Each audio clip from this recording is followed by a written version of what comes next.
Right, let's get to the disheartening part of the report. The majority of the traditions that we are accustomed to are no longer practiced. These are the traditions that we have learned about from books and fantasized about while watching television. What does this imply for the generation that is currently the oldest living in the United States? Millennial, what exactly does this entail for the concept of romantic love? What proportion of the time do I discover love? In relation to sexuality, what does that imply? I mean, hear me out, if dating is extinct, who is to blame? And if one day sex is still booming in Dayton, who is to blame for that? So, I belong to the millennial generation, and, without singling out anyone in particular, it has been said that we are the hookup generation. If you Google the phrases millennial and dating together, you will find articles that declare the end of courtship, the dating rules of millennials, and the beginning of the end of partnerships. You can also find articles that discuss the dating rules of millennials. They invested a significant amount of thought into pondering that inquiry before answering it. This style of writing is not only absolutely useless, but it also gives an inaccurate portrayal of the situation. It would be more accurate to call these alternative truths. You are aware of that, unless you've been living in a cave for the past 10 years. You do realize that. It is true that we live in a time when it is easier than ever before to have sexual encounters, but new data from the Pew Research Center shows that we're actually having less of them than any generation since our grandparents. This is the case despite the fact that we live in a time when it is easier than ever before to have sexual encounters. When I think back on it, it's obvious that I wasn't that quick. It is commonly believed that people of our generation place less importance on relationships and do not have a desire for long-term commitments. Nevertheless, 8 out of 10 minors do not agree with this statement. So, now that we've established some ground rules, how would you describe the state of your dating life at the moment? All of us here are in a unique position since we have been here to observe directly the changes in historical perspective and cultural progression. My first purchase was a cassette tape player, then I upgraded to a CD player, and now I stream both music and television. To tell you the truth, the fact that my mobile phone functions effectively as a miniature computer and gives me access to what seems like an infinite quantity of data has a negative impact on my ability to resist the temptation of instant pleasure. My patience starts to wear thin if my Uber journey is delayed for more than 5 minutes, and I've seen that this has a trickle-down impact on other, less significant aspects of my life as well. The fact that this item actually rings each time someone calls me is a source of a great deal of annoyance for me.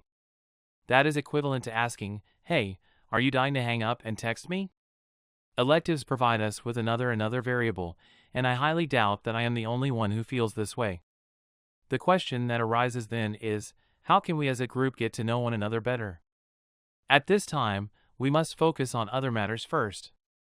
This is the equivalent of the Twilight Zone when it comes to romance. This sort of situation is referred to as the murky middle ground. We cultivate relationships everywhere we are able to, be it a local watering hole, an online forum, or a social networking site. We hang out since there isn't a better phrase for what we do. Sometimes there is sexual contact, and then we find ourselves at the beginning of relationships that we do not want to be in, but which feel like relationships because we engage in typical relationship behaviors and activities while simultaneously feeling attached despite our best efforts to maintain our state of non-attachment. Sometimes there is sexual contact. It's a mess, and now we're in the middle of something that has nothing to do with dating, like an on-call issue or something. It's a mess, and now we're in the middle of something that has nothing to do with dating. In point of fact, nobody can agree on a definition of what dating comprises at this point in time. In this regard, I looked up various different meanings of the term X-date to obtain a better idea of what contemporary users of the term mean when they refer to it. Going out in your regular clothes on a day off is not the same as dressing up for a date. In situations like this, it is helpful to dress well, so there you have it. I discovered on Yelp, who knew Yelp offered the device, a user wrote that a true date begins with visiting a young lady's house and discussing your plans with her parents prior to obtaining a DNA sample to ensure that no one can trace the location of the official data. I was surprised to learn that Yelp offered the device. Who knew Yelp offered the device? Meeting potential romantic partners at a skating rink or a school dance may have been successful for prior generations, but these venues are no longer considered the norm nowadays. When I was younger, the norm was for the guy to drive to the girl's house and wait for her outside while the two of them were dating. A date can be either a conversation that lasts for 30 minutes at Starbucks or one that lasts for an hour on Skype. Internet use has fundamentally altered the social environment by introducing new channels via which people can communicate with one another. The internet is not to blame for the challenges that this presents, despite the fact that there are some. Tinder is always pointing the finger at oneself, even though it wasn't their decision or action that caused the problem.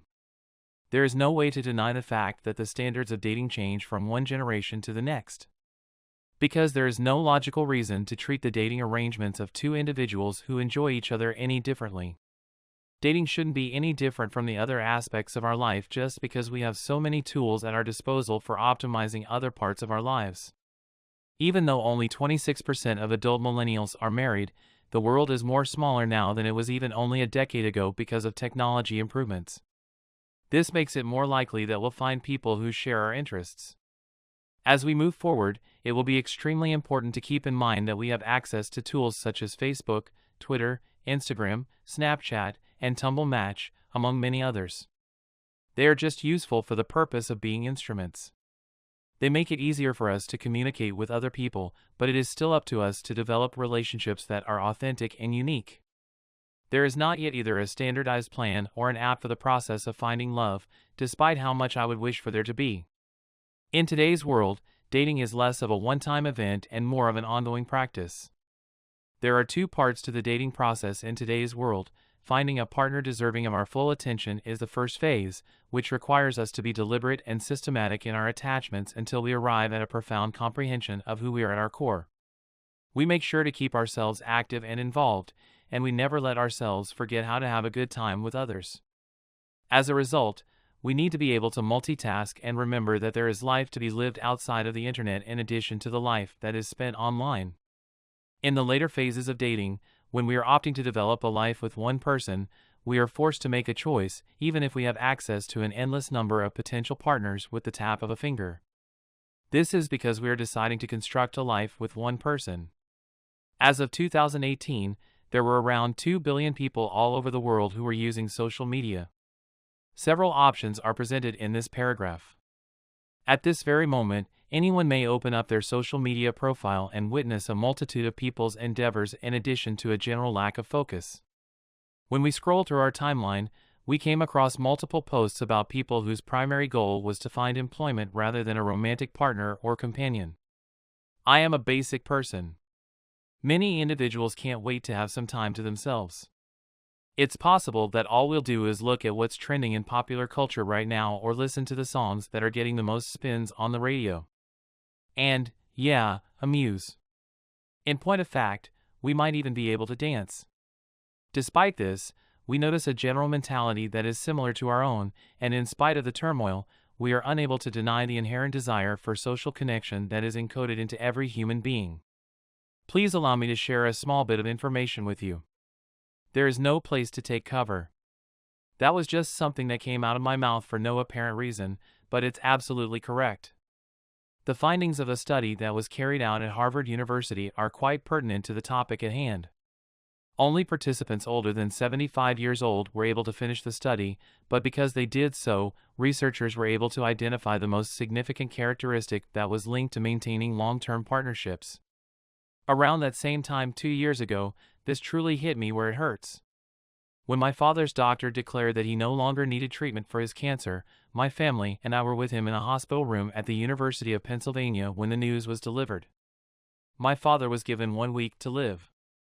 I'm not really sure what it was, but he appeared to be hoping there wasn't any evil in the atmosphere by the look on his face. It wasn't until one of my last conversations with him a day or so later that I found out. After reading this, I have the impression that I have a greater understanding of what he was going through at the time. When we were having such discussions, he was not thinking about the topics that I considered to be extremely important. He was unconcerned about anything, not even the prospect of dying. The only things that were important to him were the people whom he loved and who loved him in return. As a consequence of this, I will only state the following: the idea of dating has become significantly more malleable over the years. Even though it's a new approach, it already seems different and feels different to the user. It is only dead if we allow it to be, even if we run into some bumps on the road and do it in some odd ways at first. That is what dating is supposed to be about, because that is what life is about, and it is only dead if we let it be. We value and appreciate it very much.